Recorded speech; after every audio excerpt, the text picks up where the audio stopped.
இல்லை நடுவில் ஒரு 12 மணி 1 மணிக்கு நைட்டு நீங்கள் ஏதாவது ஒரு ஊருக்கு போகிறீங்க, சப்போஸ் டூர் போகிறோம், அங்கே போய் குடல் வந்து வெளியே வந்துடுச்சு, உள்ளேயே போக முடியாத நிலைமைக்கு ஆகும்போது அந்த இடத்துல எமர்ஜென்சி ஆப்ரேஷன் அப்படிங்கிறத பண்ணணும்.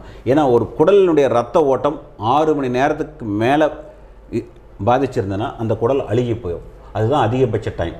அதனால் அந்த டைமுக்குள்ளே நீங்கள் ஆப்ரேஷன் பண்ணணும், நான் சொந்த ஊருக்கு போய் பண்ணிக்கிறேன்லாம் இருக்க முடியாது. அதனால் ஒன்ஸ் ஹெர்னியானா நமக்கு எப்போ வந்து நம்மளுடைய சாத்தியமான டைமோ அப்போ போய் பண்ணிட்டு தான் நம்ம எங்கேயுமே போகணும். ஏன்னா இந்த பிரச்சனை எப்போ குடல் வெளியே வருது, நம்ம எப்பெல்லாம் வந்து நம்ம வேலைகள் அதிகமாக பண்ணிகிட்டு இருக்கோமோ, அல்லது ட்ராவல் பண்ணுறோமோ, அல்லது கொஞ்சம் சிரமப்பட்டு பண்ணுறோமோ, அந்த மாதிரி சமயத்தில் வருது. அது எப்போ வேணால் நடக்கலாம். அதனால் அது வரைக்கும் விடாமல் பிரச்சனையை சாதாரண பிரச்சனையாக இருக்கும்போது நாம் அதை தீர்த்துக்கணும். அதை வந்து பெரிய பிரச்சனையாக அல்லது எமர்ஜென்சி ஆகும்போது அந்த ஆப்ரேஷனும் கடினம். அது உங்களுக்கு விரும்பின மருத்துவ ஆஸ்பத்திரியிலையோ அல்லது மருத்துவராலேயோ பண்ண முடியாமல் நீங்கள் எங்கேயோ யார் மூலமாகவோ பண்ண வேண்டிய நிர்பந்தத்துக்கு தள்ளப்படாமல் பார்த்துக்கணும்.